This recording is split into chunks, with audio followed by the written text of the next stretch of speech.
Good evening, all, and welcome back to Farcical Fears. Tonight, prepare yourself for stories where flickering streetlights hide deadly secrets, abandoned houses whisper unspeakable horrors, and unseen passengers vanish without a trace. If you're new here, make sure to subscribe to Farcical Fears for daily true horror content that will keep you up at night.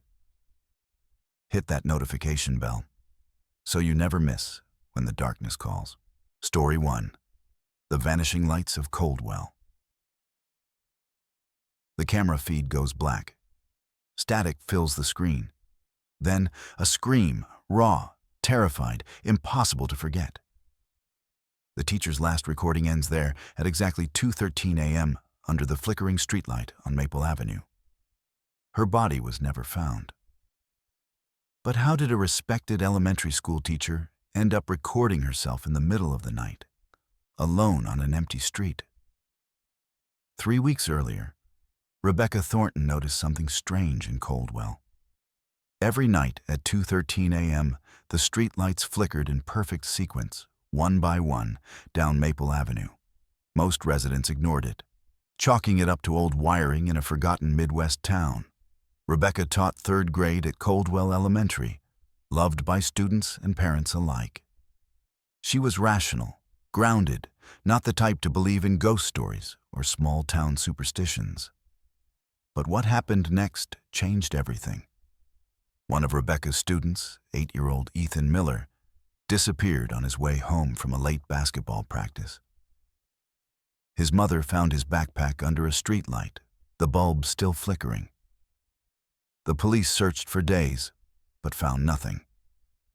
No witnesses, no surveillance footage, no trace of the boy. Rebecca couldn't shake the guilt. She had encouraged Ethan to stay late for extra practice, had assured his mother he'd be safe walking the 6 blocks home. She began investigating, driven by a desperate need to understand what happened to her student. Rebecca started documenting the lights, recording them from her bedroom window every night. She noticed the pattern was always identical. Starting at the north end of Maple Avenue, the lights would flicker in sequence, each one dying for exactly 3 seconds before blazing back to life. The sequence took 90 seconds to complete, ending precisely at 2:13 a.m. But what she discovered in the town archives made her blood run cold. Buried in dusty records dating back to 1952, Rebecca found newspaper clippings. 7 children had vanished over the decades, all last seen near streetlights on Maple Avenue. Each disappearance occurred at exactly 2:13 a.m. The articles described frantic searches, grieving families, and investigations that led nowhere. Even more disturbing, she found a handwritten journal from a former town clerk named Harold Finch, dated 1978. His entries described figures in the light and contained desperate warnings to never look directly at them when the lights flicker. The final entry, written in shaky handwriting, simply read, "They took my daughter. I watched them come down from the light. God forgive me, I couldn't look away." Rebecca knew she had to see it for herself, but she had no idea what was waiting in the darkness. She told herself she was doing this for Ethan, for his mother, for all the families who never got answers. On a cold November night, Rebecca set up her phone on a tripod beneath the streetlight where Ethan's backpack had been found. She arrived at 2:10 a.m., hands shaking as she pressed record. The street was empty, silent except for the distant hum of the lights. At 2:11 a.m., the first light began to flicker at the far end of the avenue. Rebecca watched, her breath forming clouds in the freezing air. As one by one, the lights began their eerie sequence.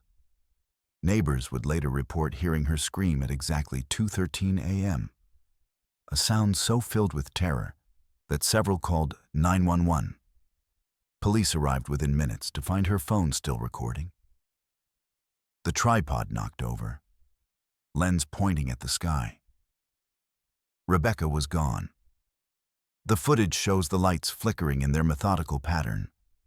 Then Rebecca's face appearing in frame as she stares upward, her expression shifting from curiosity to confusion to absolute horror. The audio captures her whisper, barely audible over the hum of electricity. "Oh God, they're coming down from the light." Then the camera jerks violently, falls, and the screen goes black. But the audio continues for another 30 seconds. Rebecca's screaming, the sound of something dragging across pavement, and underneath it all, a high-pitched frequency that made several officers physically ill when they listened to the recording. The police sealed the investigation within a week, citing lack of evidence. Rebecca's car was found parked 3 blocks away, keys still in her purse in the front seat. Her apartment showed no signs of struggle. Her bank accounts were untouched. She simply vanished, just like Ethan, just like the 7 children before him. But the streetlights still flicker every night at 2:13 a.m. To this day, residents of Coldwell refuse to walk Maple Avenue after dark. Some claim they still hear screaming when the lights flicker. Hardware stores have sold out of blackout curtains as families cover their windows to avoid seeing the sequence. The city council proposed removing the streetlights entirely, but 3 contractors who bid on the job withdrew their offers, each citing unforeseen circumstances. One contractor admitted off the record that when his crew arrived at 6 a.m. to survey the street, they found fresh scratches on every light pole. Long, deep gouges that looked like fingernails dragged down metal. And Ethan Miller? He's still missing. But what happened next changed everything. Because 3 months after Rebecca's disappearance, another child vanished under the same streetlight. This time, a security camera from a nearby house captured the incident. The footage shows 9-year-old Sarah Chen walking home, pausing beneath the light as it flickers. She looks up, her mouth opens in a silent scream, and then she rises, lifted straight up into the light itself before disappearing completely. The light burns brighter for exactly 3 seconds, then returns to normal. Sarah's parents still live in Coldwell, keeping her room exactly as she left it, waiting for answers that will never come. The streetlights continue their nightly ritual, indifferent to the horror they conceal, waiting patiently at 2:13 a.m. for the next person foolish enough to look up into the light. Story 2. The House That Waits. Jennifer's car sits in the driveway, engine still warm, keys in the ignition. The front door of the Victorian house stands wide open. Inside, an old phonograph plays a song from 1954. But the house has no electricity. Jennifer Lawson, the realtor who promised to sell this cursed property, has vanished without a trace. But how does a successful realtor disappear from a house that's been abandoned for 70 years? In the small southern town of Ashford, the Whitmore house had been empty since 1955. The family who lived there, mother, father, and twin daughters, vanished overnight, leaving dinner still on the table. For decades, no one dared enter. Locals whispered about shadows moving in the windows and music drifting from empty rooms. The property became a blight on the neighborhood, its once grand Victorian architecture now rotting and forgotten. But when Jennifer Lawson took over her father's real estate business, she saw it as a challenge worth conquering. Fresh out of business school with a degree and determination to prove herself, Jennifer dismissed the warnings as small-town superstition. She'd grown up in Atlanta, where abandoned houses were investment opportunities, not haunted relics. Jennifer spent weeks preparing the property for sale, ignoring warnings from elderly locals who whispered that the house chooses who stays. She hired contractors to repair the sagging porch, painters to cover the peeling walls, and cleaners to scrub away decades of dust. But the workers kept quitting, One carpenter swore he heard children laughing in the attic. A painter claimed his brushes moved on their own, repainting sections he'd just finished. Jennifer chalked it up to nerves and finished much of the work herself, spending long hours alone in the house. What she didn't know was that the house had been waiting for someone just like her, ambitious, skeptical, and utterly alone. On her first night working late inside, she heard music, faint, scratchy, coming from upstairs. Following the sound, she found an old phonograph in the master bedroom, playing despite having no power source. The record spun slowly, crackling out a jazzy tune from another era. Jennifer checked every outlet, every wire. Nothing was connected. She tried to lift the needle, but it wouldn't budge, as if welded to the record. Unnerved but rational, she unplugged the phonograph from the wall entirely and carried it downstairs, locking it in a closet.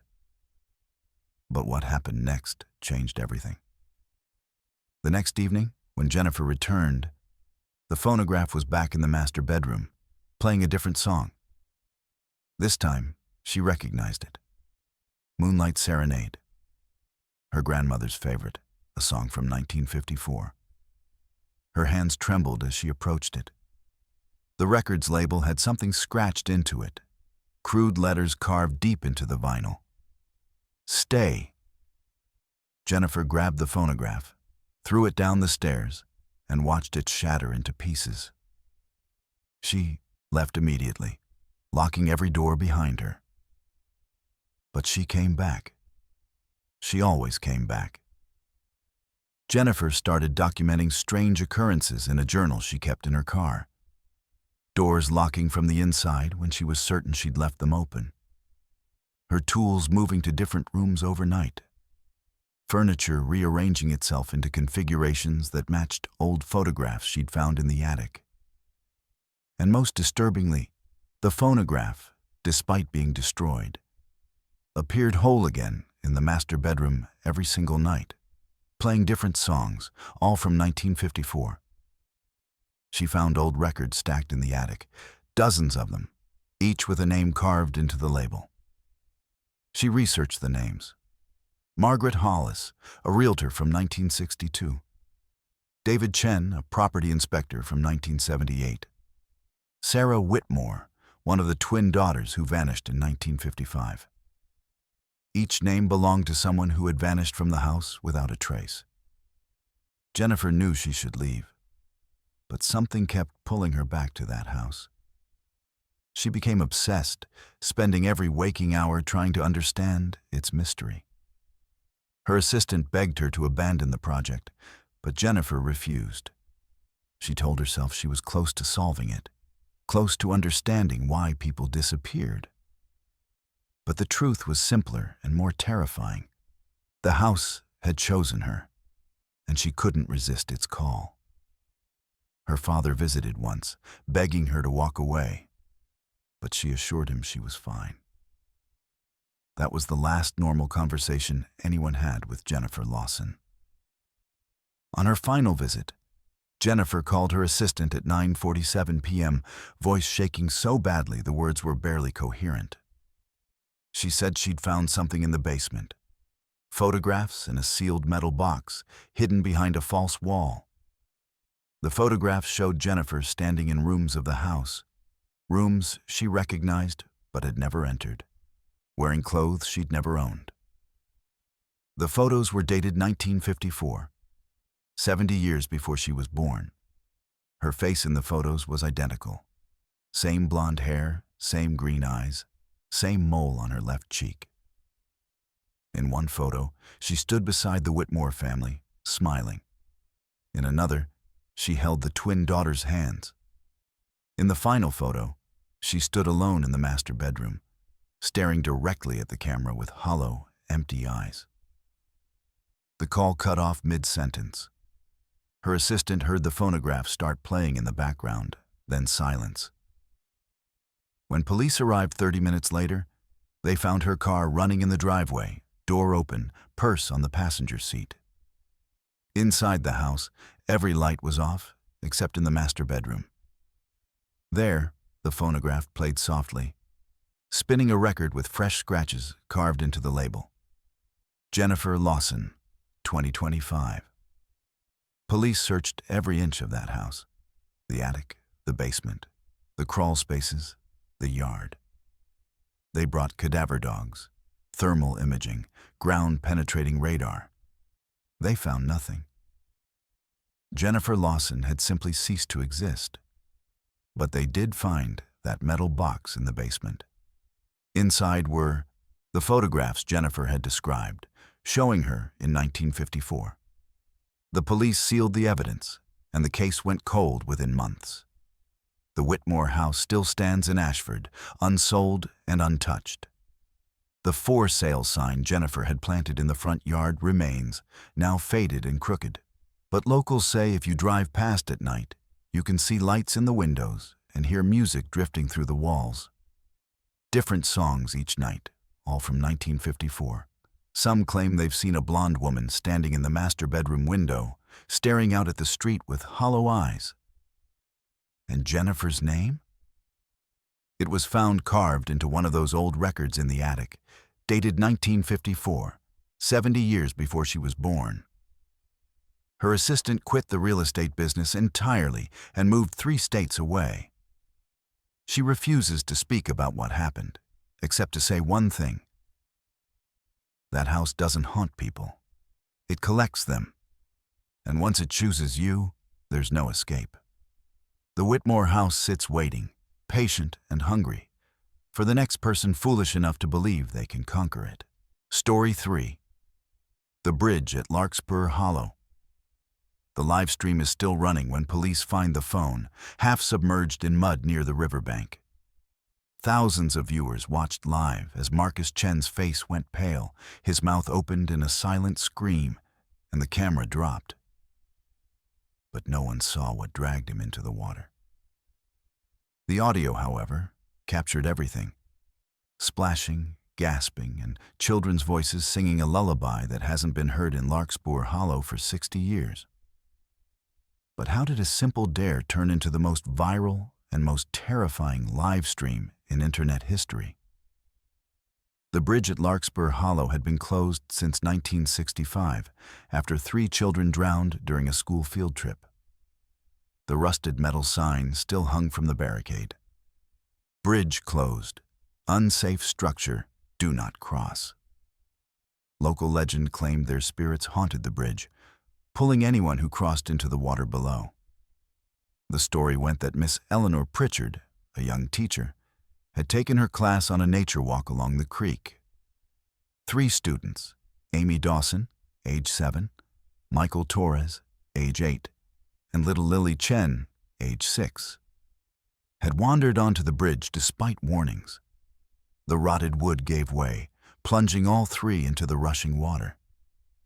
Their bodies were found 2 days later, 3 miles downstream, holding hands.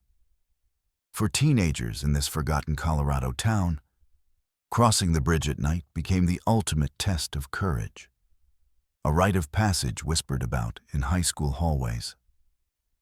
17-year-old Marcus Chen, desperate for social media fame, announced he'd live stream himself crossing the bridge at midnight.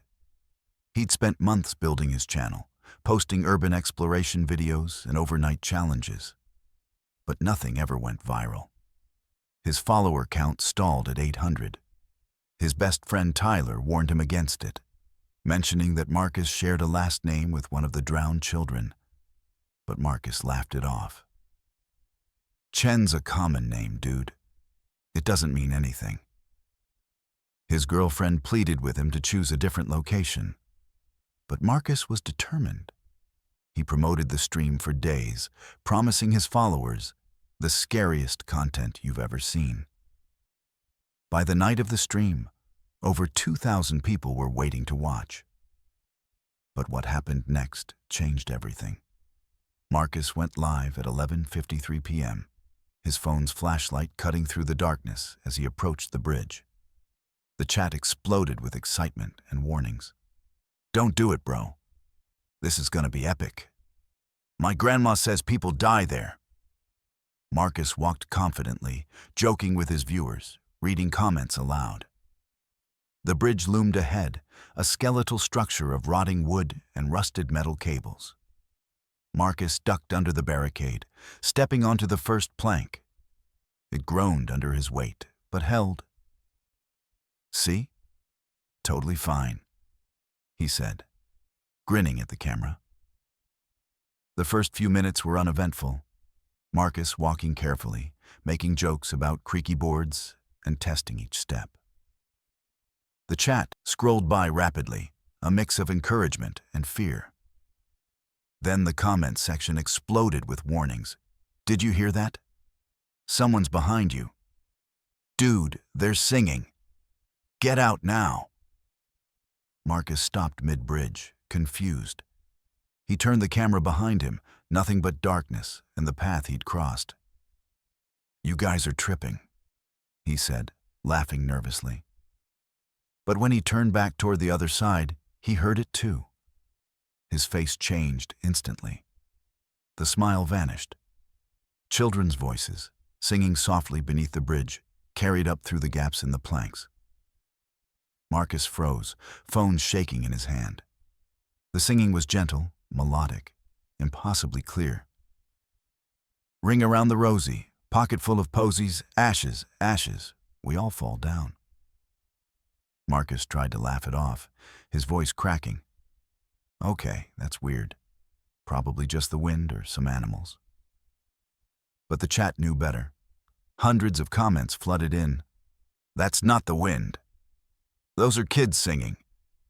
Marcus, run." He shone his phone's light toward the water below, and the chat went absolutely wild.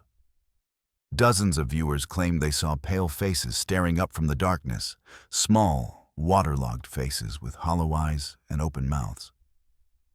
Marcus saw them too. His breathing quickened, panic setting in. Oh God, there's something down there." He turned to run back, but the bridge had other plans. The planks beneath Marcus's feet began cracking in sequence, as if something was breaking them from below. One by one, the boards splintered with loud snaps that echoed through the hollow. Marcus stumbled, trying to find solid footing, but each step he took led to another breaking board. The singing grew louder, more insistent, voices multiplying until it sounded like dozens of children chanting beneath him. "Ring around the rosy, pocket full of posies," Marcus screamed, his phone dropping from his hand. The camera landed at an angle, lens pointed at the night sky. Viewers heard everything. Marcus's terrified screaming, the sound of wood shattering, his body hitting the water with a heavy splash. Then thrashing, gasping, Marcus choking out desperate pleas. "Help me! Something's grabbing me. Please, God, help!" The singing swelled to a crescendo, drowning out his cries. Then silence. Complete, suffocating silence. The singing stopped. The splashing stopped. The only sound was the gentle flow of the creek and the phone's microphone picking up the wind. But then the singing returned. Softer now, satisfied. Analysis of the audio later revealed 3 distinct children's voices singing "Ring Around the Rosy," the same song the drowned children had been singing during their field trip in 1965. But there was a 4th voice now, deeper, teenage. Marcus's voice, joining the chorus. The live stream continued for another 17 minutes before police arrived. Over 50,000 people had joined by then, watching a static image of the night sky while ghostly singing played in the background. Police found Marcus's phone still recording, battery nearly dead, lodged in the mud 10 feet from the water's edge. They searched the creek for hours, bringing in divers, boats, and search dogs. Marcus Chen's body was never found. His parents were destroyed, his mother collapsing when police delivered the news. Investigators interviewed hundreds of viewers who'd watched the stream live. Several reported feeling physically ill during the broadcast. One viewer, an audio technician from California, enhanced the recording, and discovered something chilling. Beneath the singing, barely audible, was the sound of multiple people whispering, welcome home," over and over. The live stream went viral, analyzed by millions. Paranormal investigators, YouTubers, podcasters, and conspiracy theorists dissected every frame. Some claimed if you slow down the footage frame by frame, you can see small hands reaching up from the water when Marcus shines his light down. Others say the audio contains Marcus's voice whispering, "Help me," beneath the singing. A whisper that continues looping even after the video ends, even after the phone was recovered. TikTok users claim to hear their own names whispered when they played the audio alone at night. The video was taken down multiple times, but always resurfaced, reposted by accounts that would themselves go dark within days. The bridge at Larkspur Hollow remains closed, the barricade reinforced with concrete barriers and warning signs.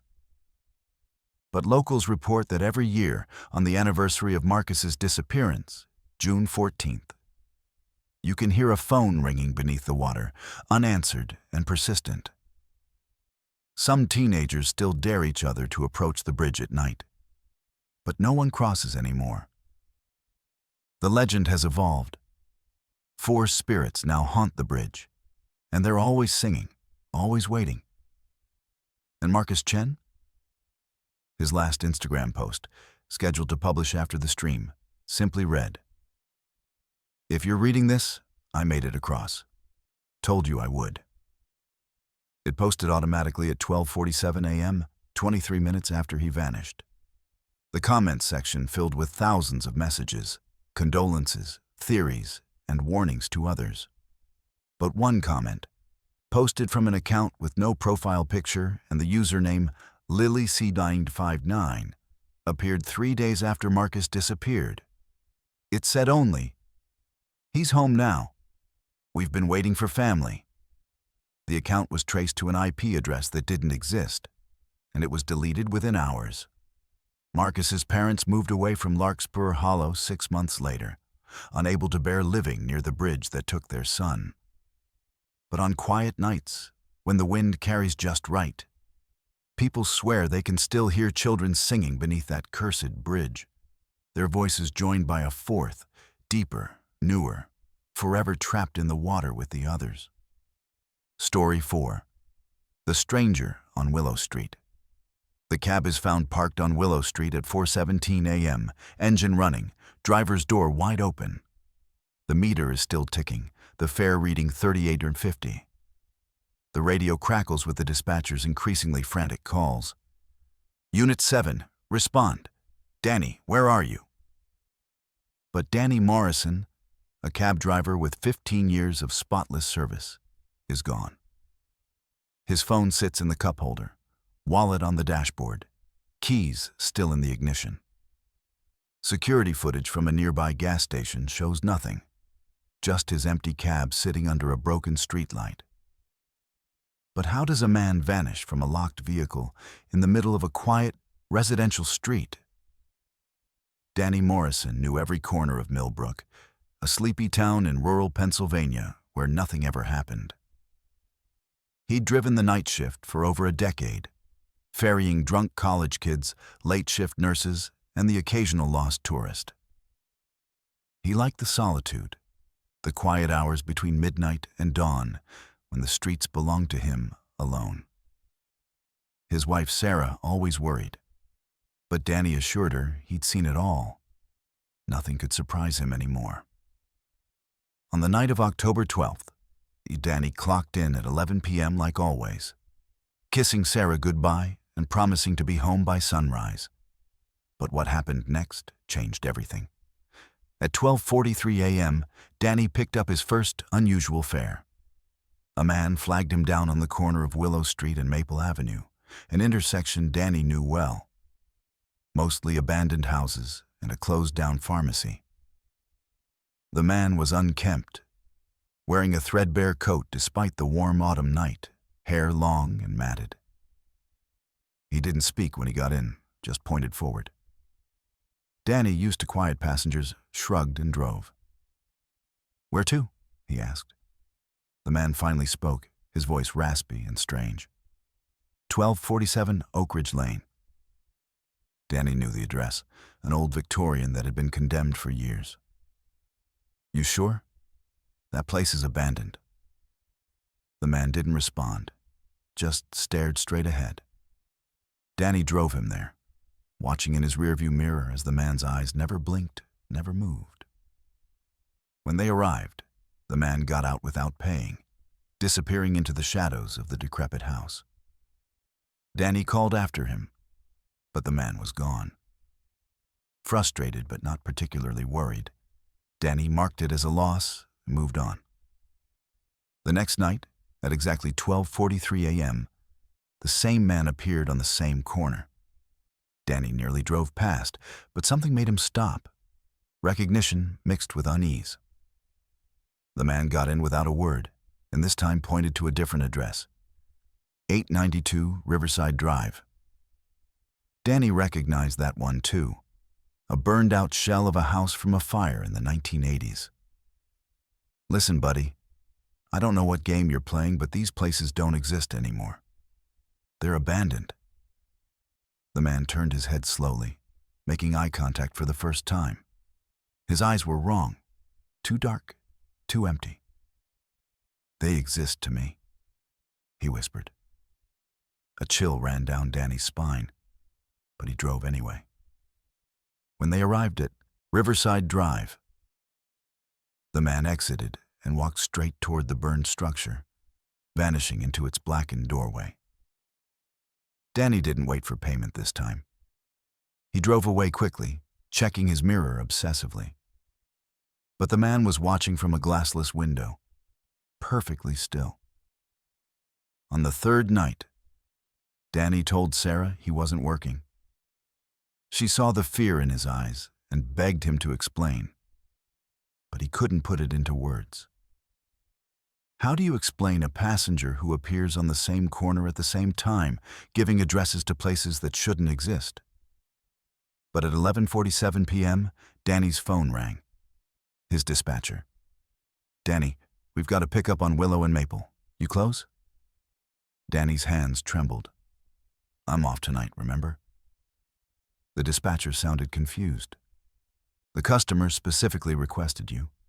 Said you'd know where to take him." Danny hung up, but the phone rang again and again. Sarah watched as her husband's face went pale. Against every instinct, Danny got dressed and drove to the corner. At exactly 12:43 a.m., the man was waiting. This time, the man got in and sat in complete silence. No address, no destination, just staring ahead with those hollow eyes. Danny's voice shook. "Where do you want to go?" The man smiled for the first time, revealing teeth that seemed too many, too sharp. "I've been going nowhere, Danny. Tonight, you take me somewhere real." Danny's heart pounded. "How do you know my name?" The man leaned forward, his breath cold against Danny's neck. "I know everything about you. 1847 Pinewood Drive. Sarah makes you coffee every morning at 6 a.m. Your daughter Emma lives in Boston. You have a scar on your left knee from a childhood accident." Danny slammed on the brakes, demanding the man get out. But when he turned around, the back seat was empty. The door hadn't opened. The locks were still engaged. The man had simply vanished. Danny should have gone home. He should have quit, moved, done anything but continue driving. But something compelled him forward. A horrible curiosity, a need to understand. He found himself driving to each address the man had given over the previous nights. 1247 Oak Ridge Lane, 892 Riverside Drive. And then places Danny had never been taken to, but somehow knew. Each location was abandoned, forgotten, erased from maps. At each stop, Danny saw something that made his blood freeze. Fresh footprints in the dust, leading to nowhere. Walls with scratches that read, "Danny Morrison, in handwriting that matched his own. And at the final address, an old apartment building on the edge of town, Danny found something that shattered his reality. A newspaper clipping from 1987, yellowed and crumbling, with a headline that read, "Local cab driver disappears. Danny Morrison, 34, vanished without trace." On the fourth night, Danny didn't tell Sarah where he was going. He kissed her longer than usual, held her tighter, memorized the warmth of her skin. At 12:43 a.m., he was on Willow Street waiting. The man appeared, but this time he stood in the middle of the road, blocking Danny's path. Danny rolled down his window, his voice steady despite the terror. "What do you want from me?" The man approached slowly, placing his hand on the car door. "I don't want anything, Danny. I'm just showing you the way home. You've been driving these streets for so long, you forgot where you really belong." Danny shook his head. "I don't understand." The man smiled that horrible smile again. "You will. On the fourth night, you always understand. That's when the loop closes. That's when you become like me, a passenger in your own life, searching for an address that doesn't exist." Danny's dispatcher received his last transmission at 3:52 a.m. Static-filled, barely coherent, Danny's voice breaking as he whispered, "I've been here before. I've done this before. How many times have I done this?" Then silence. Police found his cab at 4:17 a.m. on Willow Street, exactly where 3 other cab drivers had vanished over the decades, 1987, 2001, and 2015. Each one had reported picking up the same passenger, each had been found abandoned in their vehicle, and each had left behind a family with no answers. Sarah Morrison spent months searching, hiring private investigators, appearing on local news. But Danny was gone, as if he'd never existed at all. But what happened next changed everything. 6 months after Danny's disappearance, a new cab driver in Millbrook, a young man named Jason Torres, reported picking up a strange passenger at Willow and Maple at exactly 12:43 a.m. The passenger was unkempt, wearing a threadbare coat, and he gave an address to an abandoned house. When Jason described the man to the police, they showed him photos of the previous missing drivers. Jason went pale, pointing at Danny Morrison's picture. "That's him. That's the passenger." The investigation was reopened, but no new evidence emerged. Jason quit the next day and moved 3 states away. Willow Street remains a normal residential road during the day, families, joggers, children playing. But at night, cab drivers avoid it. Dispatch knows not to send anyone there after midnight. And on certain nights, residents report seeing a cab parked under the broken streetlight, engine running, door open, waiting for a passenger who will never arrive, or a driver who will never leave. Some say if you stand on that corner at exactly 12:43 a.m., you'll see a man in a threadbare coat, silently waiting. And if you're foolish enough to offer him a ride, you'll join Danny Morrison and the others, trapped in an endless loop of forgotten addresses and impossible destinations, forever searching for a way home that no longer exists. Story 5. The Funeral Home's Last Client. The journal sits on the police evidence desk, leather-bound and filled with increasingly frantic handwriting. The final entry, dated March 3rd, reads, "Day 14. It finally opened its eyes. They're not human eyes. God help me, I looked into them, and I saw myself dying 1,000 different ways. I can't stay here anymore. If you're reading this, don't go looking for the body. It's not a body anymore. It's waiting." Thomas Garrett, a mortician with 23 years of experience in the small Rust Belt town of Ironwood, has been missing for 6 weeks.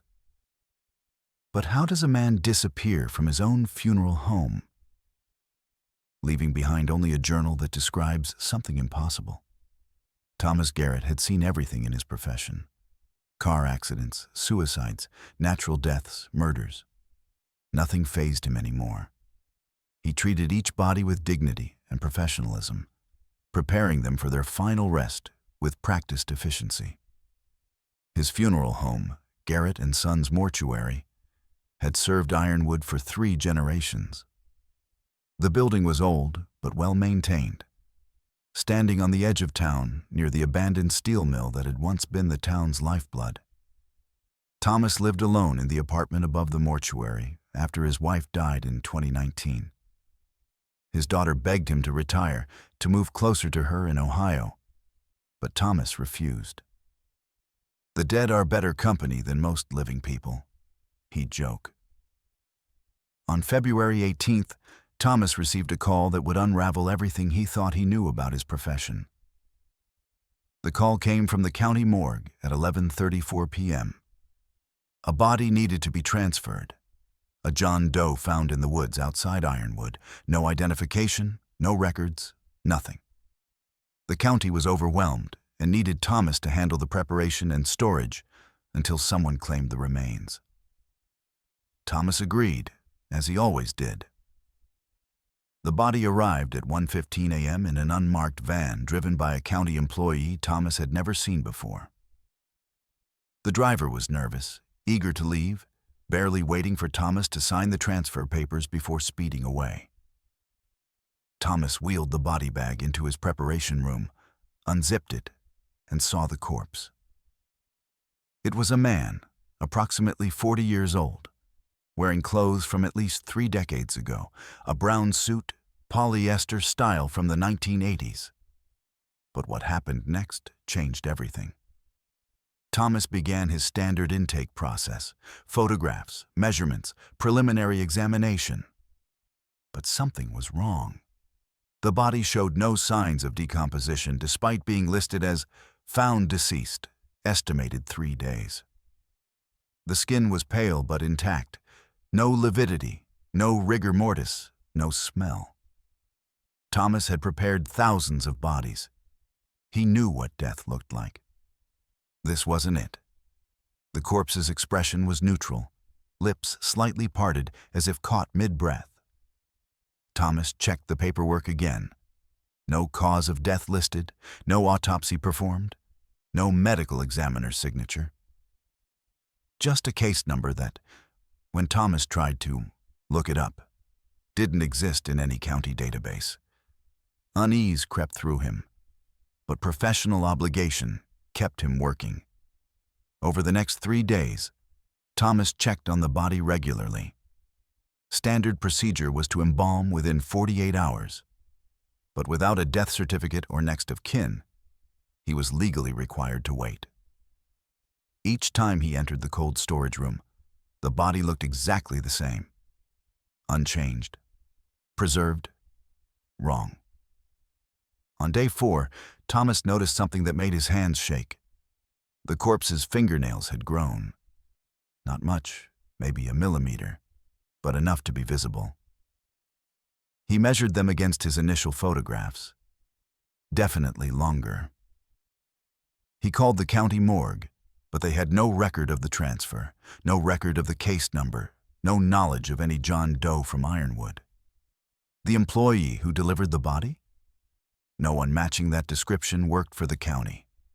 Thomas was alone with something that should not exist. By day 7, Thomas started keeping the journal. He wrote everything: measurements, observations, the growing sense of dread. The corpse's fingernails continued growing. Its hair seemed darker, fuller. The skin, which should have been graying and deteriorating, looked healthier, almost alive. Thomas stopped sleeping in his apartment, afraid to be in the building at night. But he couldn't leave. Something compelled him to stay, to watch, to document. His daughter called repeatedly, worried by his strange messages and evasive answers. He told her he was fine, just busy with a difficult case. He lied. On day 10, Thomas entered the cold storage room and froze. The body's mouth had changed. It was wider now, stretched into something that wasn't quite a smile, but wasn't neutral either. A grin. Thomas stumbled backward, slamming into the wall. He stood there for 20 minutes, staring, waiting for movement. Nothing. He convinced himself it was his imagination, stress, lack of sleep. But when he checked his initial photographs, the difference was undeniable. The corpse was grinning. He wrote in his journal, "It's changing. Slowly, impossibly, it's changing. I should call the police, but what would I tell them? That a dead body is smiling at me?" Day 12 brought true horror. Thomas arrived at the mortuary at dawn, having spent the night in his car in a grocery store parking lot. He approached the cold storage room with dread pooling in his stomach. The body was sitting upright on the examination table. Not slumped, not fallen. Sitting, back straight, hands folded in its lap, head tilted slightly to the right. The grin was wider now, showing teeth that seemed too white, too perfect. Thomas couldn't breathe. He ran to his office, locked the door, and called 911. But when police arrived 30 minutes later, the body was lying flat again, exactly as it should be. The officers were polite but dismissive. "Mr. Garrett, you look exhausted. Maybe you need a break. We'll file a report, but there's nothing here." They left. Thomas was alone with it again. Day 13, Thomas stopped leaving. He barricaded himself in his office, watching the cold storage room through the security camera he'd installed years ago. The black and white footage showed the body clearly. For hours, nothing happened. Then, at 3:47 a.m., the corpse's hand twitched. Just once, fingers curling slightly. Thomas watched in frozen terror as, over the next 2 hours, the body slowly sat up again. This time, it turned its head toward the camera, toward Thomas. The grin was massive now, splitting the face in an expression no human should be capable of making. Thomas wrote frantically in his journal, hands shaking so badly the words were barely legible. "It knows I'm watching. It's performing for me." Day 14, the final entry. Thomas wrote that at 6:23 a.m. He watched through the camera as the corpse's eyes opened for the first time. Not the milky, clouded eyes of death, but clear, focused, and utterly black. No whites, no irises, just endless darkness. The corpse stared directly into the camera, directly at Thomas, and its mouth moved. Thomas couldn't hear through the camera, but he could read the lips. "Come here, Thomas. Let me show you what you'll become." Thomas wrote his final words, grabbed his jacket, and ran. His car was found abandoned on Highway 19, 20 miles outside Ironwood. His apartment was untouched. His bank accounts were never accessed. Thomas Garrett vanished completely. Police investigated the funeral home thoroughly. In the cold storage room, they found no body. No paperwork, no transfer records. No evidence that any John Doe had ever been delivered. The examination table was clean, recently disinfected. The only thing out of place was a handprint on the metal surface. A handprint with fingernails far too long to be human, gouged into the steel like claw marks. Thomas's daughter inherited the funeral home, but she sold it immediately. The building sat empty for 2 years before being demolished. But what happened next changed everything. Construction workers tearing down the cold storage room found something beneath the floor. A hidden chamber, old, maybe dating back to the building's original construction in 1923. Inside were 12 bodies, perfectly preserved, all wearing clothing from different decades. Each corpse was sitting upright, hands folded, heads tilted at the same angle. And each one was grinning that impossible grin. The case was reopened, but the bodies couldn't be identified. No dental records matched, no missing persons matched the descriptions, no DNA yielded results. It was as if they had never existed. The remains were cremated and buried in unmarked graves, but the construction crew refused to finish the demolition. Every worker reported the same nightmare, standing in a cold room while 12 figures sat watching them, grinning, waiting. The lot where Garrett and Sons mortuary once stood remains empty. Local developers won't touch it, claiming the ground is unsuitable for construction. But residents know the truth. On certain nights, usually around 3:47 a.m., people driving past see lights in the empty lot, hear the sound of metal doors closing, and sometimes, very faintly, the sound of someone laughing. Not human laughter, but something that learned to imitate it. Thomas Garrett's daughter still receives letters twice a year, always postmarked from Ironwood, always containing a single photograph. The photo shows her father standing in a cold room, surrounded by 12 sitting figures, all of them grinning.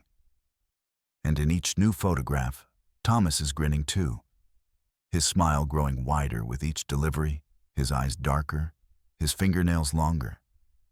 The return address on the envelopes is always the same: Garrett and Sons Mortuary, a building that no longer exists.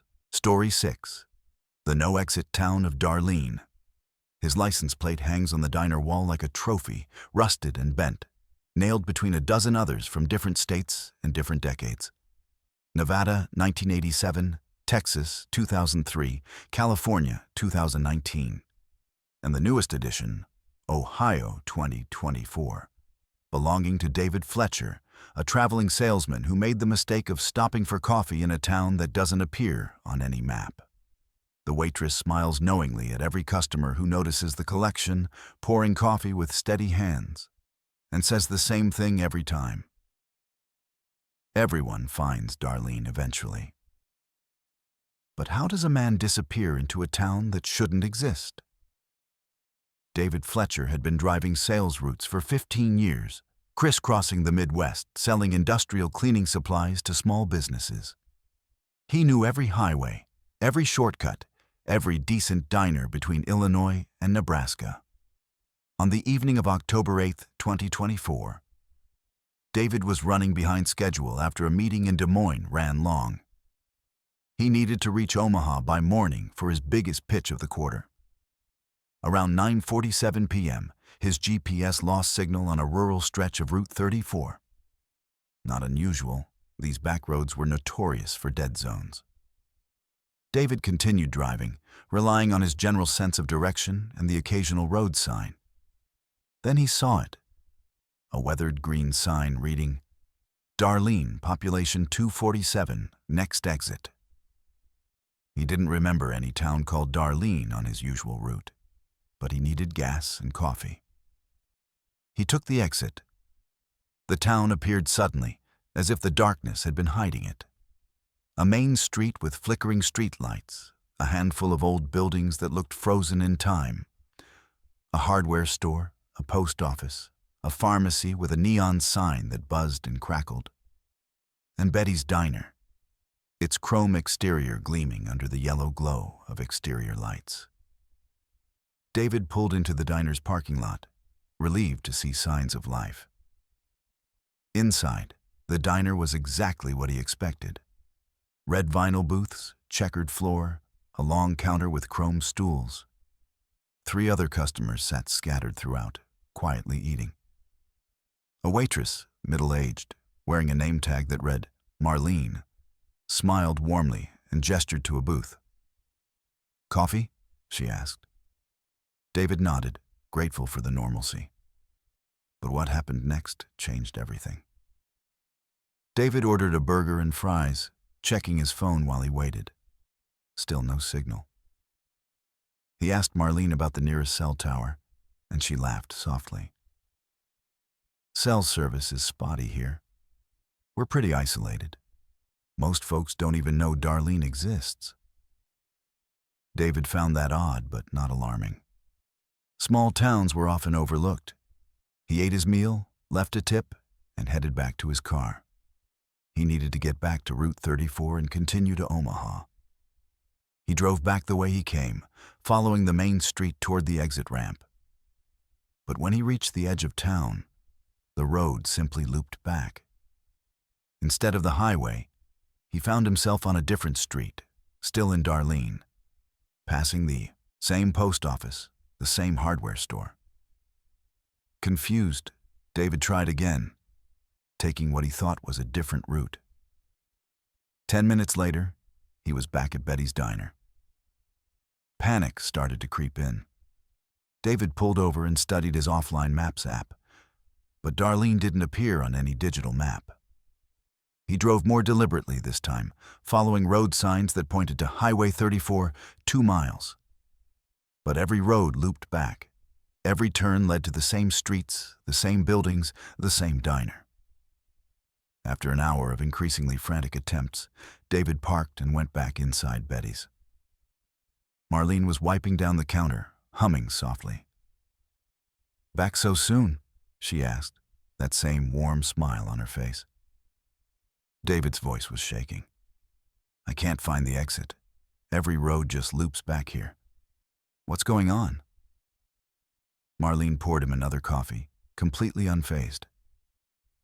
"Darlene can be confusing for first-timers. You'll figure it out." David slammed his hand on the counter. "I need to leave. Now. How do I get out of this town?" Marlene looked at him with something almost like pity. "Everyone finds Darlene eventually, honey. And once you're here, well, the town decides when you're ready to leave." David spent the entire night driving. Every street, every alley, every dirt road on the outskirts of town, all of them looped back. As the sun rose, he found himself parked in front of the diner again, exhausted and terrified. The other customers from the previous night were still there, eating breakfast now, wearing the same clothes. One of them, an older man in a trucker's cap, caught David's eye and nodded slowly, as if acknowledging a shared understanding. David approached him desperately. "How long have you been here?" The trucker looked down at his eggs. "I stopped for gas in 2003, needed to stretch my legs. That was 21 years ago." David's blood went cold. "That's impossible. Your family, your job. Someone must be looking for you." The trucker shrugged. "They probably looked for a while. But Darlene isn't on any maps. You can't find a place that doesn't exist. After a while, people just forget about you." David refused to accept this. He tried walking out of town on foot, but after hours of walking through fields and woods, he always emerged back on Darlene's main street. He tried flagging down the few cars that passed through, but they never stopped. Or worse, when they did stop, the drivers looked confused and drove away quickly, as if they couldn't see him properly. Days blurred together. David's phone battery died. His car ran out of gas, but Marlene told him the gas station would open eventually, when it's ready. He had no choice but to accept meals from the diner, which Marlene provided without ever asking for payment. "You'll work it off eventually," she said. "Everyone does." David watched as other travelers occasionally appeared, lost drivers, confused tourists.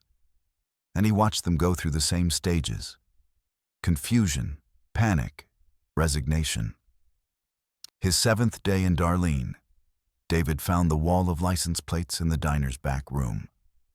Dozens of them, maybe more, each one a story of someone who'd arrived and never left. He confronted Marlene, demanding answers. She finally sat down across from him, her expression kind but immovable. Darlene is old, older than most towns. It exists in the cracks, in the places people forget. You can't leave because the town isn't done with you yet. Everyone who comes here is here for a reason, whether they know it or not. You'll understand eventually. They all do. David asked what happened to the people whose plates were on the wall. Marlene smiled that same knowing smile. Some of them are still here, working, living, becoming part of Darlene. Others, well, the town let them go when it was ready. But they're different when they leave. Changed. David tried to escape for months, but as time passed, something inside him began to shift. The urgency faded. The panic dulled. He started helping out at the diner, bussing tables, washing dishes. Marlene was right. Everyone works eventually. He stopped counting days. His sales samples sat untouched in his car trunk. His quarterly pitch in Omaha became a distant, unimportant memory. He watched new arrivals come through, saw himself in their terrified eyes, and felt nothing but a mild sympathy. When his own license plate was removed from his car and nailed to the wall, David barely reacted. He'd become part of Darlene, another ghost in a town that shouldn't exist.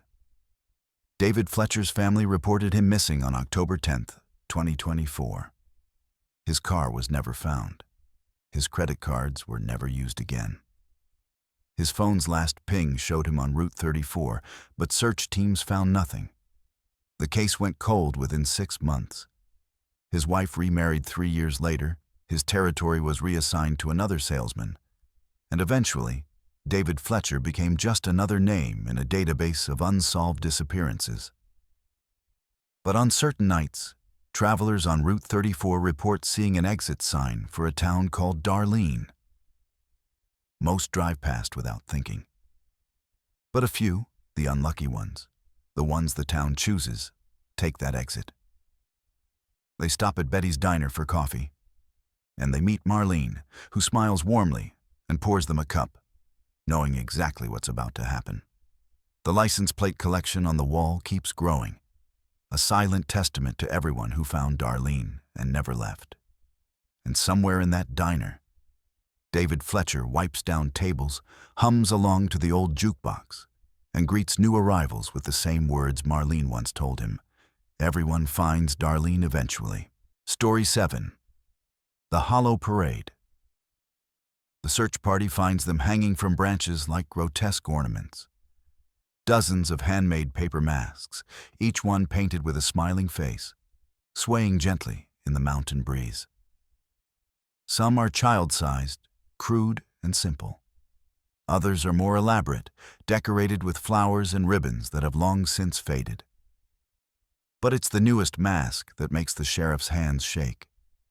Fresh, white paper, still crisp, painted with the unmistakable features of 17-year-old Caleb Hutchins, who disappeared from his home in Harlow Creek 3 nights ago. The mask even captures the small scar above his left eyebrow, a detail no one should have known to include. But how does a teenager vanish in a small Appalachian mining community, leaving behind only a paper replica of his own face? Harlow Creek sits deep in the mountains of West Virginia, a community of just under 400 people whose families have worked the coal mines for generations. It's the kind of place where everyone knows everyone, where doors stay unlocked and children play in the woods until dark. But Harlow Creek has a legend that parents whisper about after the children go to bed: the Hollow Parade. The story goes back over a century, to a time when a traveling circus passed through the hollow. The circus performers stayed for a week, entertaining the mining families with acrobats, fire breathers, and puppet shows. But on the final night, the entire circus vanished without a trace. Wagons, animals, performers, all gone. The only evidence they'd ever existed were paper masks left behind. Dozens of them, hanging from trees in the forest. Since then, children in Harlow Creek have reported seeing parades at midnight. Marching figures wearing paper masks and carrying lanterns, walking through the woods in silent procession toward some unknown destination. Most adults dismissed it as childhood imagination, the kind of ghost story that gets passed down and embellished with each generation. But the children were consistent in their descriptions. The parade always appeared on moonless nights, always followed the same path through the old mining trails, and the figures never made a sound. No footsteps, no voices, just the rustling of paper and the flickering of lantern light. Parents told their children to stay inside after dark, not because they believed in parades of ghosts, but because the woods were dangerous. Old mine shafts, steep ravines, bears. But what happened next changed everything. Caleb Hutchins was a good kid, popular at the regional high school, a star on the football team with a scholarship offer from Marshall University. He'd lived in Harlow Creek his entire life and knew the woods better than anyone. On the night of September 23rd, Caleb told his mother he was meeting friends at the creek. He left home at 9:30 p.m., phone in his pocket, flashlight in hand. When he didn't return by midnight, his mother called his friends. None of them had seen him. By 2 a.m., the whole town was searching. They found his phone near the old mining trail, screen cracked but still functioning. His last text, sent at 10:47 p.m., read, "WTF, there's actually people out here with masks. Following them to see where they go. This is wild." That was the last anyone heard from Caleb Hutchins. The search continued for 3 days. Volunteers combed every inch of the forest, using dogs, drones, and thermal imaging. The trail where Caleb's phone was found showed signs of him walking deeper into the woods, but his footprints simply ended at a clearing near an abandoned mine entrance. No signs of struggle, no blood, no indication of what happened. Just nothing. On the third day, a volunteer searching off-trail discovered the masks. Dozens of them, hanging from a grove of ancient oak trees, all clustered together like a macabre art installation. The police initially thought it might be some kind of prank. But the masks were old, decades old by the look of them, weathered and faded except for the newest one. Caleb's mask. The discovery sent shockwaves through Harlow Creek. Parents who dismissed the parade stories suddenly remembered their own childhood sightings, whispered memories they'd buried for years. The sheriff interviewed dozens of residents, and a pattern emerged. Every few decades, someone in Harlow Creek disappeared after claiming to have seen the parade. 1953, a young girl named Betty Ann Morris. 1976, a teenage boy named James Holloway. 1989, a woman named Christine Vance. Each disappearance followed the same pattern: sightings of masked figures, a decision to follow them, and then nothing. And in each case, searchers eventually found a new mask hanging in the grove, bearing the face of the missing person. But the worst part? The masks were made from the inside, detailed in ways that only the person themselves would know. Birthmarks, scars, the exact pattern of freckles.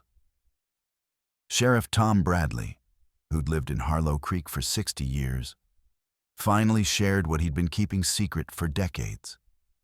As a teenager in 1976, he'd been with James Holloway the night James disappeared. They'd been camping in the woods when they heard music. Faint, strange, like carnival music played on broken instruments. They saw lanterns moving through the trees, figures in masks marching in perfect formation. Tom had been scared and ran back to camp. James, curious and brave, had followed the parade. Tom spent 48 years living with the guilt, never telling anyone what really happened because he didn't think they'd believe him.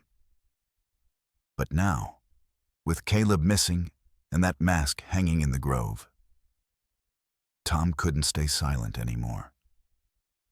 Against the sheriff's orders, a group of teenagers from Harlow Creek decided to keep watch in the woods on the next moonless night. Determined to find their friend, they brought cameras, flashlights, and the reckless courage of youth. At 11:43 p.m., they heard it. Music, distant and distorted, echoing through the hollow. Then they saw the lanterns, dozens of them, bobbing through the trees in a slow, deliberate procession. The figures carrying them wore paper masks, and they moved with an unnatural fluidity, as if their joints didn't quite work the way human joints should. The teenagers filmed everything, hands shaking, whispering frantically into their phones. The parade passed within 50 feet of their hiding spot, and in the lantern light, they could see the masks clearly. Some showed faces of people they didn't recognize. Old faces, young faces, children's faces. But 3 masks they did recognize: Betty Ann Morris, James Holloway, and Christine Vance, the 3 previous victims from decades past.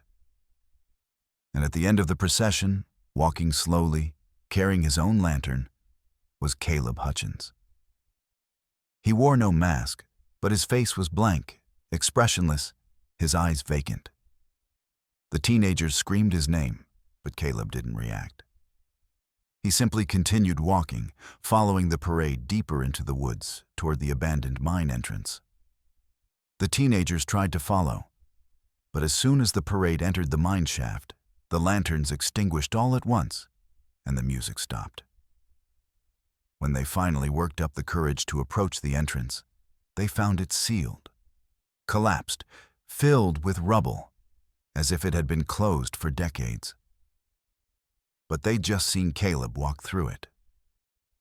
The footage they captured went viral within days, analyzed by skeptics and believers alike. Most claimed it was a hoax, a staged prank. But people in Harlow Creek knew better. Caleb Hutchins was never found. His parents left Harlow Creek a year later, unable to live in a place where their son had been stolen by something they couldn't explain or fight. The mask bearing Caleb's face still hangs in the grove, slowly weathering like all the others. But on moonless nights, children in Harlow Creek still report seeing the parade. And now sometimes, they see a young man without a mask, walking at the end of the procession, carrying a lantern that never goes out. Local parents don't let their children play in the woods anymore after dark. The old mining trails have been officially closed, marked with warnings and barriers. But every few years, someone new sees the parade. And every few years, someone curious enough, brave enough, or foolish enough decides to follow it. The grove of masks keeps growing, a testament to a century of disappearances, a collection that started with circus performers and now includes miners, teachers, and teenagers. And somewhere beneath Harlow Creek, in tunnels that no longer appear on any map, the parade continues its eternal march. Always looking for new members to join the procession, always waiting for the next moonless night, when curiosity proves stronger than fear. Story 8. The Motel Guest Ledger. The room is empty. Bed perfectly made, bathroom spotless, no luggage, no personal items, no sign anyone stayed here at all. But the guest ledger at the front desk tells a different story. In neat, feminine handwriting, the entry reads, Alexandra Price, Room 7, check-in, March 14th, 2025, 6:32 p.m. The signature matches her driver's license, still sitting on the counter beside an untouched room key. But it's the checkout date that makes the state trooper's stomach drop.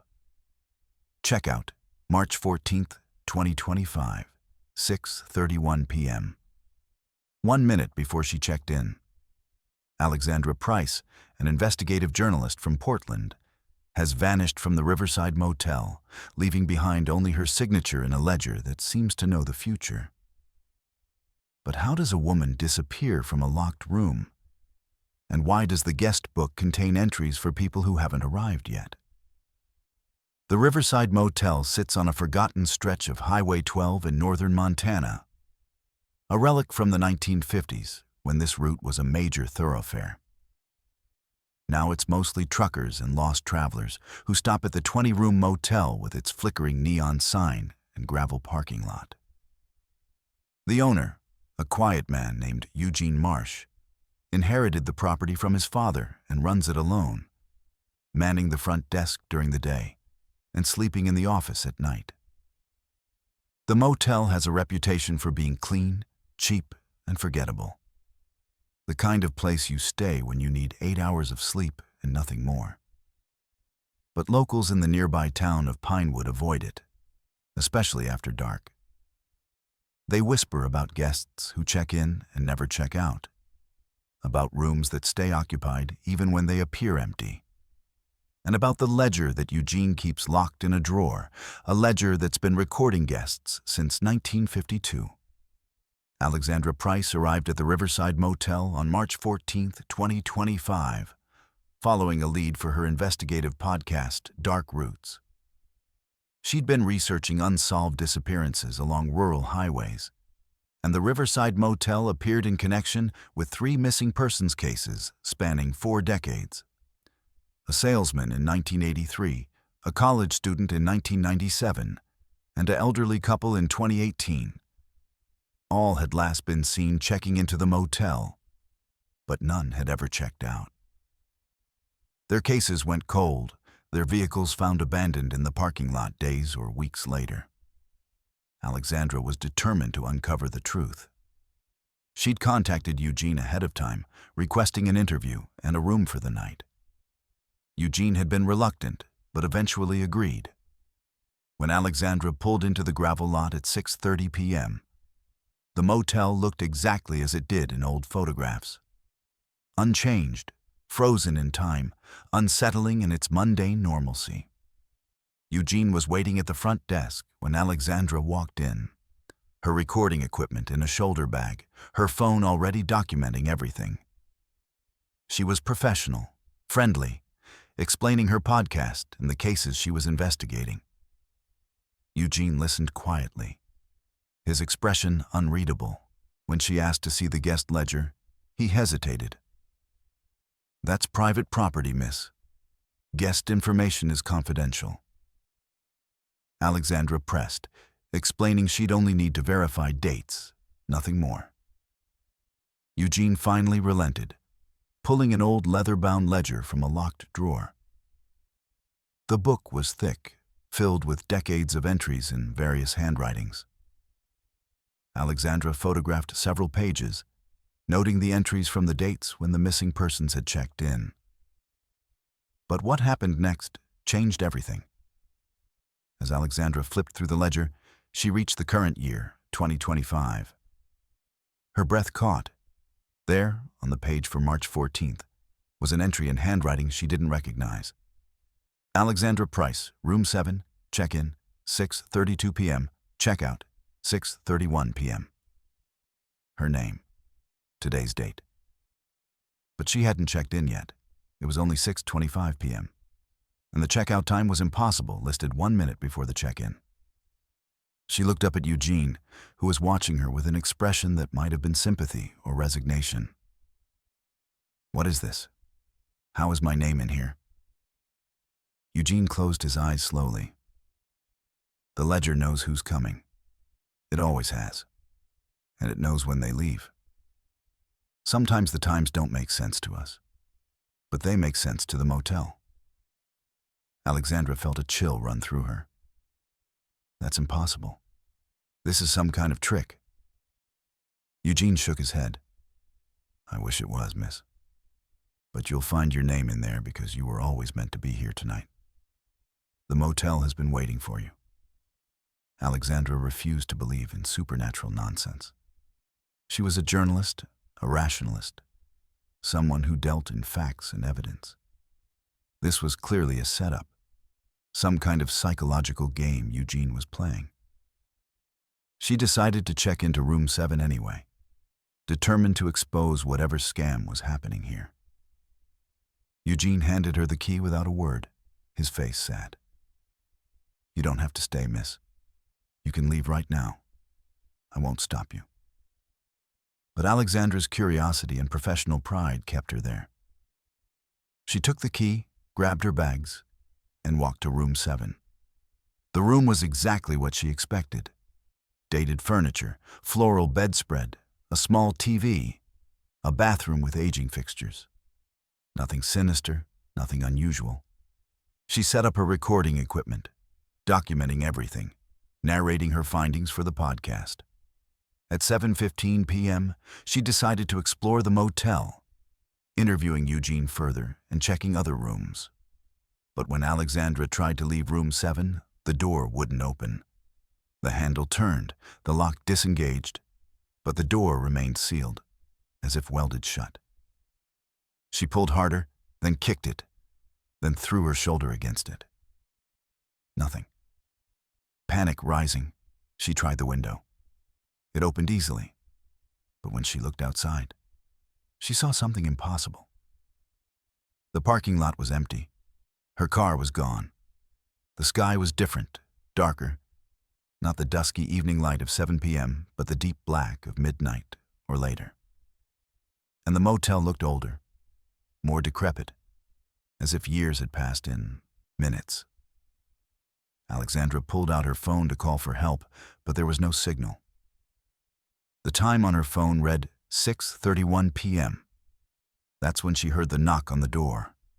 A voice, Eugene's voice, but older, raspier, came from the hallway. "Miss Price, you need to understand something. The motel exists outside of normal time. When you signed your name in the ledger, you created a loop.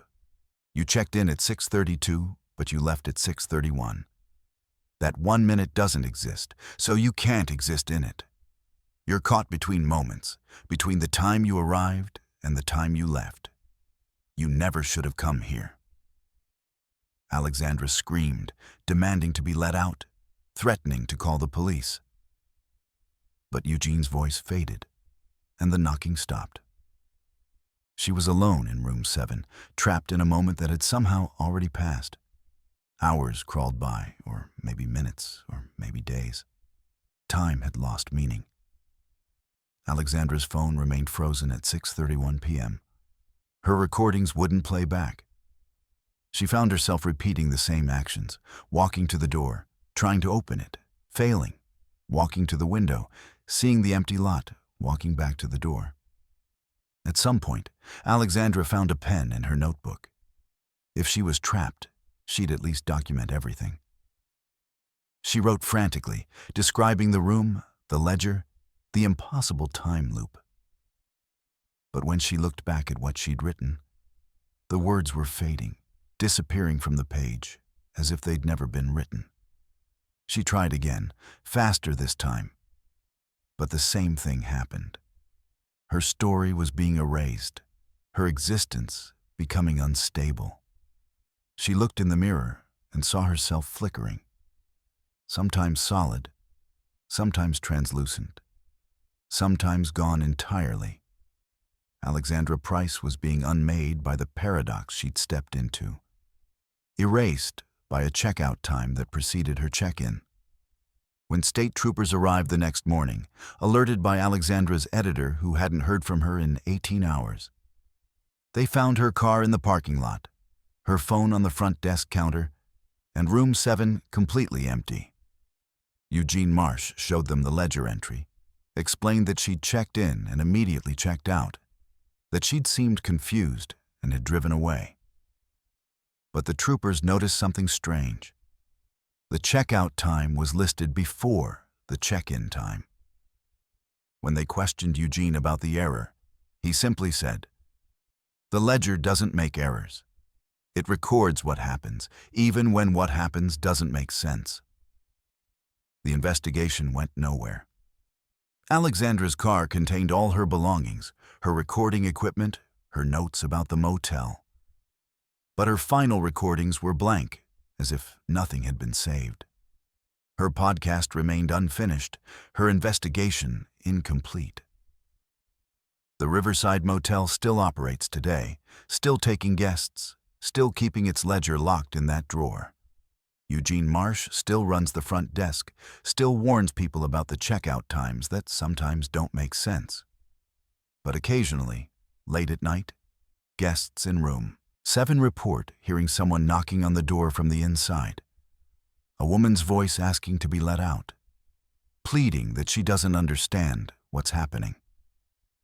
And when Eugene checks the ledger, he sees new entries appearing, future guests, people who haven't arrived yet, their names written in handwriting that looks frantic, desperate. Some of those names have checkout times before their check-in times. And Eugene knows, with a sadness that settled deep in his bones after decades of watching people disappear into moments that shouldn't exist. That those guests are already trapped, caught in loops they haven't even entered yet. The ledger knows who's coming. It always has. And once your name appears with an impossible checkout time, there's no way to avoid your fate. You'll check in, you'll try to leave, and you'll discover that you left before you arrived. Trapped forever in a minute that never was. Story 9. The Well Beneath Pine Hill. The rope is still there, burnt at the edges where it disappeared into the darkness, the frayed end smoking as if it had been held against a flame. The crying has stopped. In its place is laughter, children's laughter, echoing up from the stone well that 3 farmers uncovered while clearing land on Pine Hill. They'd been warned by the town elders to leave it buried, told in no uncertain terms that their grandfathers had sealed it for a reason. But progress doesn't wait for superstition, and the farmers needed the land. Now, 22-year-old Cody Palmer is gone, pulled into the well by something that shouldn't exist, and that laughter continues day and night, never stopping, never fading. But how does a man vanish into a sealed well in broad daylight? And what was buried beneath Pine Hill that was so terrible it had to be forgotten? Pine Hill sits in the heart of rural Kentucky, a farming community where families have worked the same land for generations. The hill itself is unremarkable. A gentle slope covered in pine trees, good soil, perfect for crops or grazing. But the oldest families in Pine Hill, the ones whose ancestors founded the settlement in the 1820s, have always avoided clearing the hill's western slope. They passed down warnings through generations. Never dig there, never build there, never disturb what's sleeping beneath the ground. Most younger residents dismissed these warnings as old-world superstition, the kind of folklore that dies with the elders who cling to it. In the spring of 2025, 3 farmers, brothers Jake and Trevor Morrison, and their cousin Cody Palmer, purchased the western slope with plans to expand their cattle operation. The elders came to them, pleaded with them to reconsider. "We buried it for a reason," old Martin Hodges said, his hands shaking. "Some things ain't meant to see daylight." But the brothers needed the land, and Cody needed to prove he could contribute to the family business. They began clearing in early March. The well appeared after 2 days of excavation. The bulldozer's blade struck something solid, ancient stonework, circular, buried under 4 feet of earth and decades of root systems. The farmers cleared around it carefully, revealing a well shaft approximately 4 feet in diameter, constructed from stones that looked hand-cut, old, older than the settlement itself. The opening had been sealed with a massive flat stone, and carved into that stone were symbols none of them recognized. Not words, not pictures, just angular marks that seemed to shift when looked at directly. Jake wanted to call the Historical Society, thinking it might be Native American or early settler construction. Trevor wanted to fill it back in and forget about it. But Cody was curious. "Let's just look inside, see how deep it goes." Against Trevor's protests, they used chains and the bulldozer to lift the ceiling stone. What happened next changed everything. The moment the stone was removed, they heard it. Crying. A child's crying, echoing up from the well shaft, desperate and heartbroken. The 3 men froze, staring into the darkness. The well was deep, far deeper than any water well had a right to be, descending into blackness that their flashlights couldn't penetrate. The crying continued, sometimes near, sometimes far, sometimes multiple voices overlapping. Jake immediately wanted to call 911, convinced a child had fallen in. But Trevor grabbed his arm. "That ain't no child. That's what the elders warned about. We need to seal it back up right now." Cody, however, was already lowering himself toward the edge, shining his flashlight down. There's got to be an explanation. Maybe it's acoustics, wind coming through cracks in the stone. The crying grew louder, more insistent, as if responding to his voice. That night, the three men couldn't sleep. The crying was audible from their houses, over a mile away, carried on the wind. Neighbors called, asking about the noise, complaining it was disturbing their children. By morning, half the town had gathered at Pine Hill, staring at the uncovered well. Martin Hodges stood at the front of the crowd, his face pale. "You boys don't know what you've done. That well was sealed in 1847, after what happened to the Pritchard children. There were 7 of them, and they all went missing over one summer. Folks searched everywhere, dragged the rivers, checked every cave and hollow. Then one night, someone heard singing coming from beneath Pine Hill.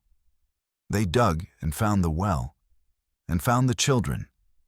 Not alive, not dead. Something in between. The well had taken them. So they sealed it, buried it deep, and swore never to speak of it again. You've let it breathe again, and now it's hungry." Most people dismissed Martin's story as the rambling of a frightened old man. But the crying didn't stop. For 3 days and nights, it echoed across Pine Hill, keeping the entire town awake. Children reported nightmares of falling into darkness. Dogs refused to go near the hill. And the farmers started seeing things, shadows near the well at dusk, small figures that vanished when approached. On the 4th day, drunk on lack of sleep and desperate to prove there was a rational explanation, Cody Palmer announced he was going down into the well.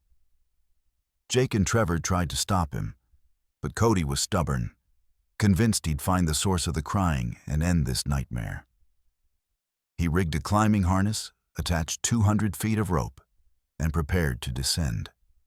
Martin Hodges appeared one last time, begging Cody to reconsider. "The well doesn't have a bottom, son. It goes down into something that ain't part of this world. And whatever's down there, it wants company. It's been alone for near 200 years. But Cody wouldn't listen. At 2 p.m. on March 18, 2025, Cody Palmer descended into the well. Jake and Trevor held the rope, feeding it out slowly as Cody called up updates. 20 feet down, walls are solid stone, well constructed. 30 feet, getting darker, but nothing unusual. 50 feet, temperature's dropping. It's cold down here.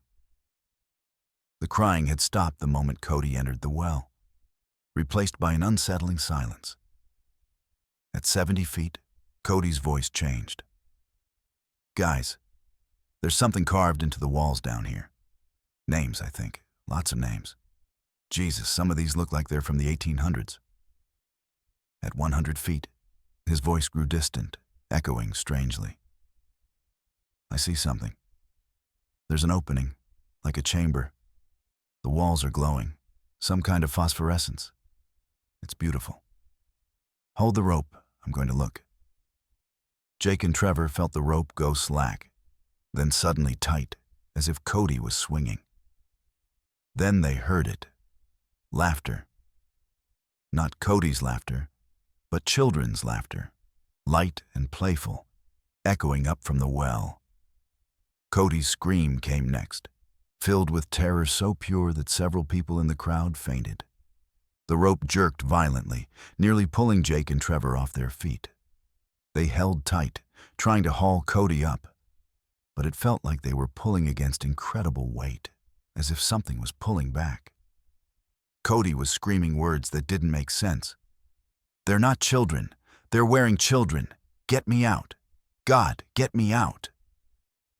The rope burned through Jake's hands as it was pulled downward with impossible force. Others rushed to help, 10 men grabbing the rope, pulling with all their strength. For a moment, they gained ground, pulling up 20 feet of rope. Then the rope went taut, stretched to its breaking point, and began to smoke. The rope was burning from the bottom up, as if being held against a flame, the fibers charring and fraying. The men pulled desperately, but the rope snapped with a sound like a gunshot. The burnt end whipped back, and everyone fell backward. Silence. Complete, suffocating silence. Then, from the well, came laughter. Children's laughter, innocent and joyful, echoing up from the darkness. Jake crawled to the edge, screaming his cousin's name into the void. No response, just laughter. Police and rescue teams arrived within the hour. They lowered cameras into the well, trying to locate Cody. The cameras showed the stone walls extending down, down, down, far deeper than 100 feet. At 200 feet, the walls opened into a larger space, a chamber of some kind. The camera's light illuminated carvings on the walls, thousands of names, carved over centuries. And in the center of the chamber, the camera captured something that made the rescue team shut down the operation immediately. Figures, dozens of them, child-sized but wrong, with proportions that didn't make sense. Faces that were blank except for wide, smiling mouths. They stood in a circle, holding hands. And in the center of that circle was Cody Palmer, or what was left of him. He was standing, swaying slightly, his mouth open in a silent scream, his eyes gone, replaced by the same empty blackness that filled the well. The rescue was called off. The well was deemed too dangerous, too unstable. Within 24 hours, the authorities brought in construction crews to seal it. They filled the shaft with concrete, hundreds of tons of it, pumping it in until the well was completely filled. They replaced the ceiling stone, buried the entire site under 10 feet of earth, and erected a chain-link fence around the area. But the laughter didn't stop. For weeks afterward, residents of Pine Hill reported hearing it at night. Distant, muffled, but unmistakable. Children's laughter, coming from beneath the ground. Cody Palmer's body was never recovered. His family held a memorial service with an empty casket. Jake and Trevor Morrison sold their land and moved to different states, unable to live with what they'd unleashed and what they'd lost. Martin Hodges died 3 months later, and in his effects, his family found a journal dating back to 1847. It described the Pritchard children's disappearance and what the search party found when they opened the well. The children were there, alive but changed, standing in a circle and singing. When the rescuers descended, the children attacked, revealing themselves to be something else, wearing the children's faces like masks. Of the 12 men who went down, only 3 came back up, and they were never the same. They sealed the well and swore a blood oath never to speak of what lived beneath Pine Hill. The journal's final entry, written in shaky handwriting, read, "Some places are prisons. Some prisons hold things that should never be released. We have locked the door again, but doors can be opened. God help whoever forgets why we locked it." Pine Hill remains farmland, but no one works the western slope anymore. The fence stays up, the chain link rusted but intact. On certain nights, especially when the moon is dark and the wind is still, residents swear they can hear it. Laughter, drifting up from beneath the ground, mixed with the sound of something scratching at concrete, trying to dig its way out. Children in Pine Hill are told never to play near the western slope, never to listen too closely to laughter they hear at night, and never, ever to dig in that soil. Because the well beneath Pine Hill is still there, buried but not gone, filled but not empty. And whatever lives in its depths is patient, ancient, and waiting for someone to forget why it was sealed away. The laughter never stops, a reminder that some doors, once opened, can never truly be closed again. Story 10. The last broadcast of Millwood Radio. The tape sits in a locked evidence box at the Massachusetts State Archives, labeled WMWD Final Broadcast, October 31st, 1994. Do not play. 3 archivists have listened to it over the past 30 years. One quit her job the next day and moved to Florida. Another refused to speak about what he heard, taking the secret to his grave in 2011. The third wrote a single note before sealing the box. This isn't a recording of a broadcast. It's a recording of something pretending to be a broadcast. Burn it. But the tape remains, and in 2024, a podcaster named Graham Ellis found a copy in a private collection. He played 30 seconds of it in his episode before the file corrupted and deleted itself from every server, every backup, every device that had touched it. The few hundred listeners who heard those 30 seconds reported the same thing. Beneath the host's desperate voice, they heard their own names whispered in the static. But what was broadcast that night in 1994? And why has every attempt to preserve it ended in disaster? Millwood, Massachusetts, is a small town in the Berkshire Mountains, population barely 800, the kind of place where everyone knows everyone and nothing much happens. In its heyday during the 1950s and 60s, Millwood had its own AM radio station, WMWD, broadcasting local news, weather, and music from a small building on Main Street. By the 1990s, the station was a relic, staffed by one person, Tom Everett, a 53-year-old radio enthusiast who'd grown up in Millwood and refused to let the station die. Tom worked alone, broadcasting from midnight to 6 a.m. every night, playing classic rock and taking call-ins from insomniacs and long-haul truckers passing through. The station barely broke even, surviving on Tom's personal funds and a handful of local advertisements. On October 31st, 1994, WMWD aired its final broadcast. What should have been a simple sign-off became something else entirely, something that terrified a small audience and then vanished from history as if it had never existed. Tom Everett began his shift at midnight, like always, queuing up records and reading local news. Listeners later recalled that the broadcast started normally.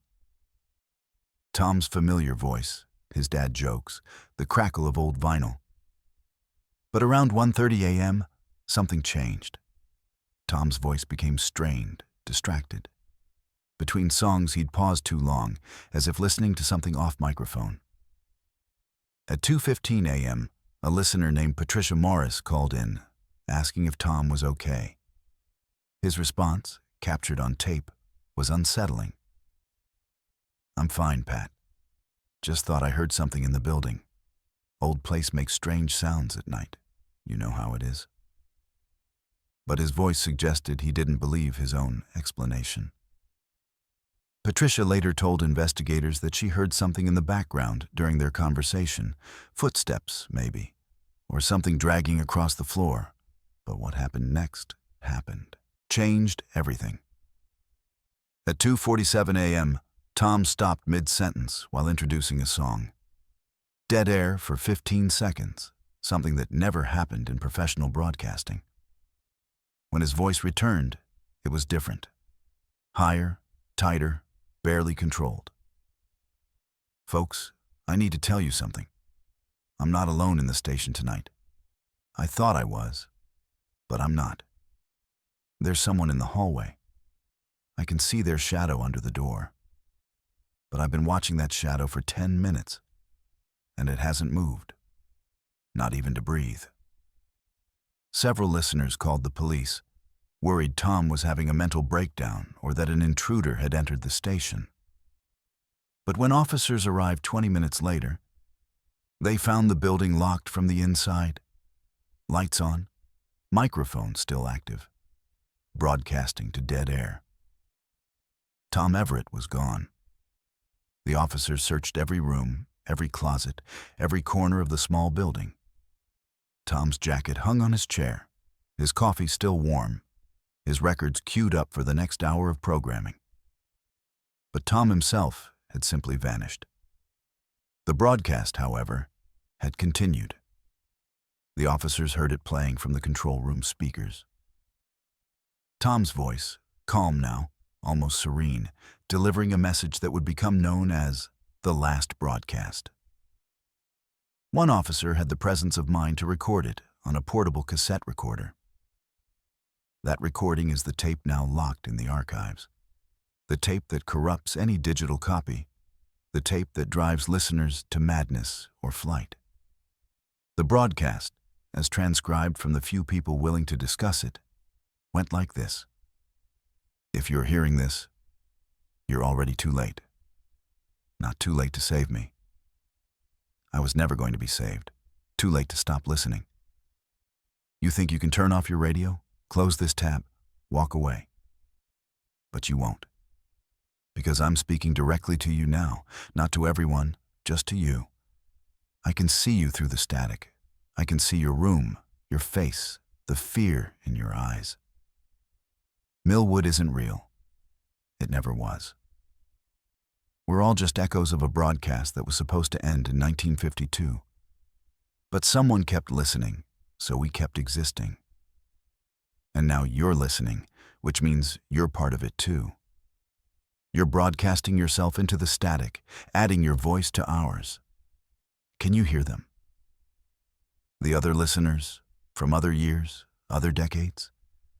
We're all here, trapped in the frequency, waiting for someone to tune in so we can finally end. The broadcast continued for another 7 minutes.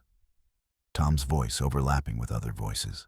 Men, women, children, all speaking at once, all saying variations of the same thing. You're listening. You're trapped. Welcome to the broadcast. The tape ends abruptly at 3:04 a.m., cutting to static that listeners described as wrong. Not the random white noise of dead air, but something rhythmic, patterned, almost like breathing. Police investigators initially treated Tom's disappearance as a missing person case, but evidence quickly became contradictory and disturbing. Tom's fingerprints were found throughout the station, including on surfaces he couldn't have reached without a ladder. His voice was recorded on equipment that had been unplugged for years. Security footage from a nearby gas station showed the station's lights flickering in patterns that matched Morse code, spelling out "Help us" over and over. And most disturbingly, when investigators tried to trace the AM frequency WMWD used, they found it didn't exist on the official FCC registry. There was no legal license for 1440 AM in Millwood.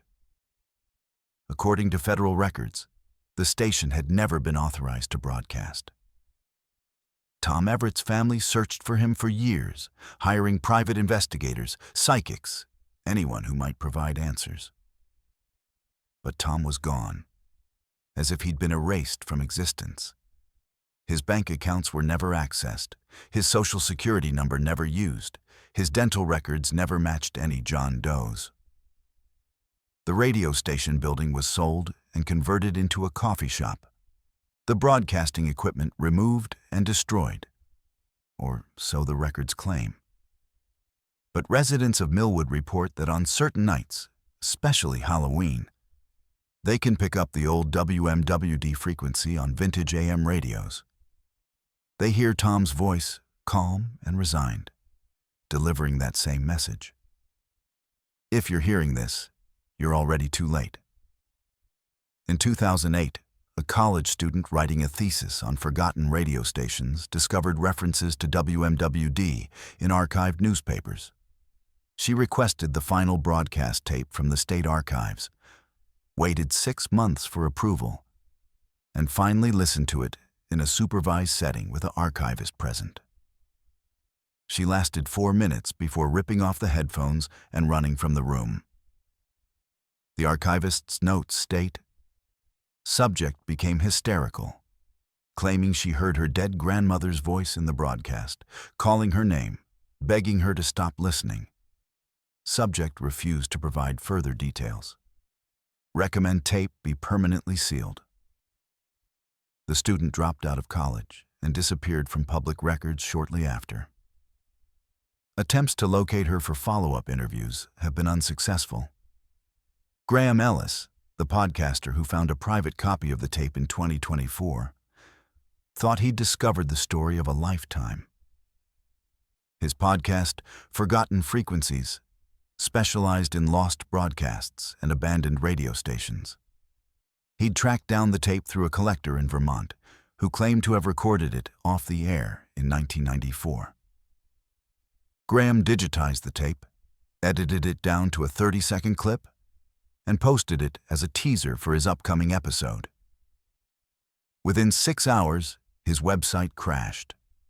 The audio file began corrupting, spreading digital artifacts to any system that accessed it.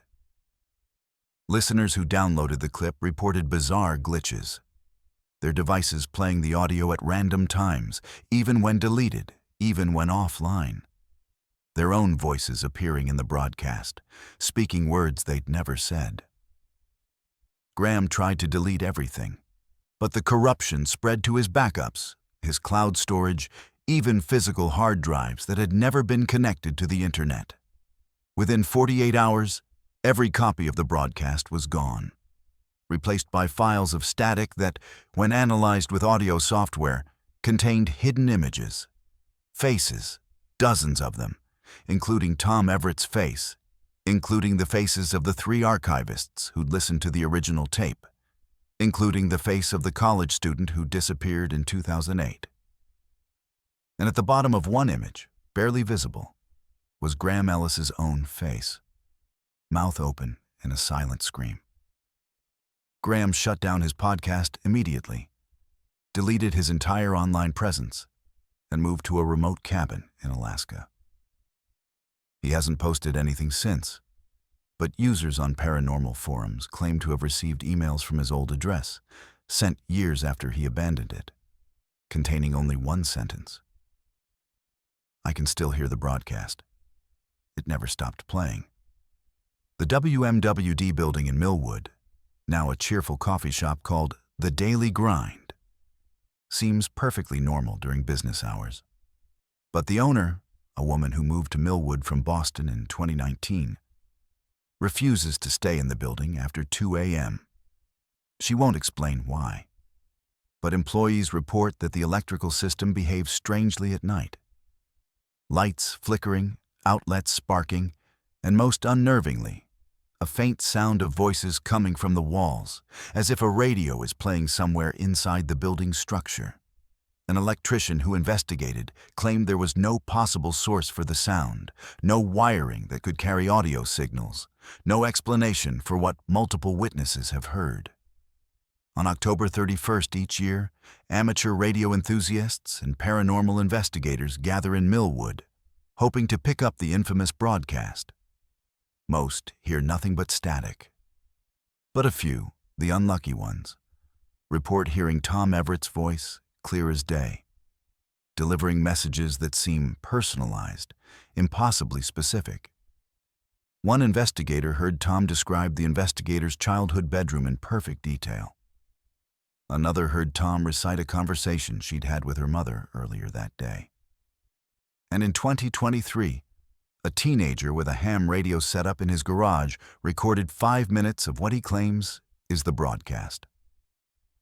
He uploaded it to YouTube, but the video was removed within hours for violating community guidelines. The teenager's account was banned, his equipment mysteriously fried, and he now refuses to discuss what he heard, only saying Tom wasn't alone in that station. There were dozens of them, all speaking through him, and they knew my name. The truth of what happened at WMWD on October 31st, 1994, remains locked in that evidence box, sealed in static, trapped in a frequency that exists outside normal radio bands. Tom Everett is still missing, still broadcasting from somewhere between stations, still warning new listeners that they're already too late. And the few people who've heard the full broadcast and survived describe the same final moment. After Tom's voice fades, after the overlapping voices of other trapped souls fade, there's a moment of perfect silence. And in that silence, you hear your own voice, speaking from the static, broadcasting a message you haven't recorded yet. A message you'll deliver 30 years from now. When you become part of the broadcast, when you join Tom and all the others who made the mistake of listening too closely to a frequency that should have been forgotten. The last broadcast of Millwood Radio never ended. It's still playing, still searching for listeners, still adding voices to its eternal transmission. And if you ever find yourself awake at 2:47 a.m., scanning through dead AM frequencies, and you hear a calm voice asking if you're listening, turn it off. Walk away. Because once you answer, once you acknowledge you're listening, you become part of the broadcast. And the broadcast never lets anyone leave.